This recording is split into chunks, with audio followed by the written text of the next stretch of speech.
ఒక గాలి వినోద్ కుమార్ గారు ప్రొఫెసర్ గాలి వినోద్ కుమార్ గారి మాట వినబడుతుంది తప్పితే తెలంగాణలో బీసీ నాయకులంతా ఎన్నికలు అయిపోయిన తర్వాత వినబడట్లేదు నాకు తెలిసిన. నేనేమంటున్నానంటే ఇవాళ నేను ఒక కాజ్ కోసం పనిచేస్తున్న వ్యక్తిగా ఉన్నా, నిలబడ్డా. ఇవాళ నేను ఒక మాదిగనండి, ఎస్సీనండి, నాకేమవసరం బీసీ ముఖ్యమంత్రి? నాకేమవసరం అండి బీసీ? నేను అంటే నేను దళిత ముఖ్యమంత్రి అనాలి. బీసీ ముఖ్యమంత్రి అని ఎందుకు అంటున్నా అంటే ప్రజాస్వామ్యంలో మెజారిటీ ప్రజలు వాళ్ళకు అధికారం రావాలి, వాళ్ళకు వస్తేనే ప్రజాస్వామ్యం వర్ధిల్లినట్టు. Professor Kodandaram political science, professor Haragopal political science professor, వాళ్ళిద్దరు పొలిటికల్ సైన్స్ ప్రొఫెసర్లు ఇవాళ ప్రజాస్వామ్యం వర్ధిల్లింది అంటే ఒక వెలమబోయే రెడ్డి వస్తే ప్రజాస్వామ్యం వర్ధిల్లినట్ట, లేదా ఒక బీసీకి అవకాశం వస్తే వర్ధిల్లినట్ట? ప్రజాస్వామ్యం వర్ధిల్లినట్టు దీనికి క్వశ్చన్ చేయాలి, దీనికి చర్చ జరగాల్సిన అవసరం ఉంది తెలంగాణ సమాజంలో. ప్రజాస్వామ్యం అంటే అర్థం ఏంటిదో రావాలి, సామాజిక న్యాయం అంటే అర్థం ఏంటిదో రావాలి, సమాన అవకాశాలు అంటే అర్థం ఏంటిదో రావాలి. నేనేమంటున్నానంటే ఎవరైతే మీరు పేర్లు చెప్పినారో ఇప్పుడు వాళ్ళందరూ కుమ్మక్క అయిపోయి వాళ్ళందరికీ దెబ్బ పడ్డది అనుకుంటాను నేను. మరి మీరు ఓన్లీ ఒక మాట కోసం కట్టుబడి ఖచ్చితంగా ఉన్నారంటారా? మరి అంటే వాళ్ళు కట్టుబడి లేరు, మీరు కట్టుబడి ఉన్నారని మీరు అంటున్నారు. 100% నేను ఉన్నానండి, 100% నేను ఉన్నా. ఇవాళ ఏ పార్టీ అధికారంలోకి వచ్చినా సరే బీసీని ముఖ్యమంత్రి చేయాలన్నా, ఈవెన్ కాంగ్రెస్ వచ్చినా సరే చేయాలి, బీజేపీ కాకుండా ఈవెన్ బీఆర్ఎస్ అధికారంలోకి వచ్చినా సరే చేయాలి బీసీ ముఖ్యమంత్రి అన్న. మరి ఎందుకు బీసీ ముఖ్యమంత్రి చేయాలి కాంగ్రెస్ పార్టీ?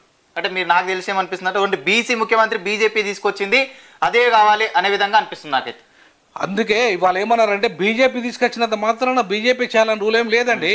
బీజేపీ ఒక విషయాన్ని ఒక చర్చగా పెట్టింది, అయినంత మాత్రాన బీజేపీ చేస్తేనే చేయాలనా, కాంగ్రెస్ చేయకూడదా బీసీ ముఖ్యమంత్రిని? వాళ్ళు చేసిన ఉమ్మడి ఆంధ్రప్రదేశ్లో, ఇప్పుడు తెలంగాణ చేయొద్దా? ఎందుకు చేయలేదు కాంగ్రెస్ పార్టీ?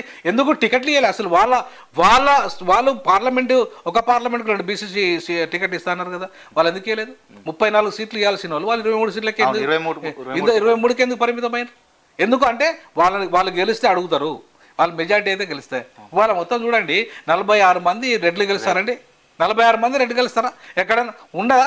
గతంలో కంటే కూడా ఇప్పుడు రెడ్లు ఎక్కువ మంది గెలిచారు కదా. అంటే ఇవాళ బీసీలు 23 నుండి 19 పడిపోతారా? బీసీ ముఖ్యమంత్రి నినాదం వచ్చిన తర్వాత ఇది బీసీ మేధావులు, బీసీ నాయకుల ఫెయిల్యూర్ కాదా? 100% బీసీ మేధావులు, బీసీ నాయకుల ఫెయిల్యూర్ ఇది, బీసీ ప్రజల ఫెయిల్యూర్ ఇది, బీసీ విద్యావంతుల ఫెయిల్యూర్ ఇది. ఇవాళ పార్టీ ఏదైనా కావచ్చు, బీజేపీ కావచ్చు, ఇంకో పార్టీ కావచ్చు, ఏదైనా కావచ్చు, కానీ తీసుకొచ్చిన నినాదం కరెక్టా కాదా అనేది కావాలి. నినాదానికి కట్టుబడి లేకుండా ప్రజల్ని మోసం చేస్తున్నారు అనిపిస్తుంది నాకైతే. ఖచ్చితంగా ప్రజల్ని మోసం చేయడం ఇది.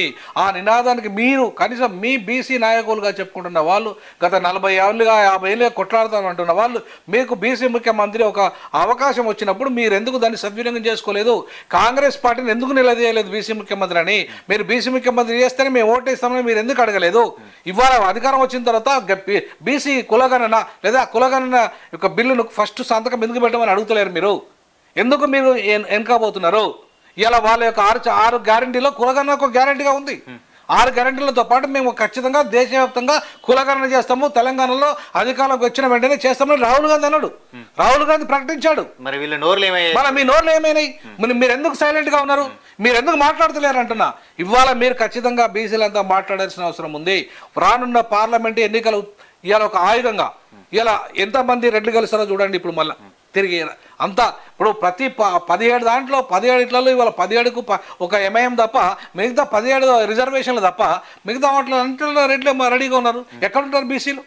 ఎక్కడున్నారు బీసీలు చెప్పండి? కాంగ్రెస్ నుండి ఎందుకుంటున్నారు బీసీలు? ఎందుకు కాంగ్రెస్ బీసీలకు అవకాశం ఇస్తలేదు? మరి దాన్ని ఎందుకు ప్రశ్నించలేరు?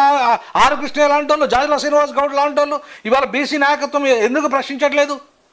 ఇప్పుడు ఎందుకు ఆ కుల సంఘాలు పెట్టుకోవాలి? అటువంటిప్పుడు అవసరమైంది ఆ కుల సంఘాలు పెట్టుకొని ఇలా మందకృష్ణ మాదిగా ధైర్యంగా వచ్చి బీసీ ముఖ్యమంత్రికి మేము సపోర్ట్ చేస్తామని అన్నాడు. ఆయనకి ఏమవసరం అండి? వర్గీకరణ వరకే పరిమితం కావాలి ఆయన. కానీ బీసీ ముఖ్యమంత్రికి బీజేపీ తీసుకున్న నినాదాన్ని మేము 100% సపోర్ట్ చేస్తామన్నాడు. అది ప్రజాస్వామిక నినాదం అంటే, అది ప్రజాస్వామిక విలువ అంటే. మందకృష్ణ మాదిగకు ఉన్నంత కనీస చిత్తశుద్ధి ఈ బీసీ నాయకులకు లేదు, ఈ బీసీ సంఘాలు పెట్టుకున్న నాయకులకు లేదు. మీరు కనీసం ఇప్పుడు నేను ఒక మాదిగా సామాజిక వర్గానికి చెందిన ఒక ప్రొఫెసర్ను, నాకున్న సోయి బీసీ ప్రొఫెసర్లకు లేదు, బీసీ మేధావులకు లేదు. మరి ఎందుకు లేదు అంటున్నా? ఎందుకు ఇంత చైతన్యహీనంగా బీసీలు ఉన్నారు? మరి ఇంత మెజారిటీ మేమని చెప్పుకుంటున్నారు కదా.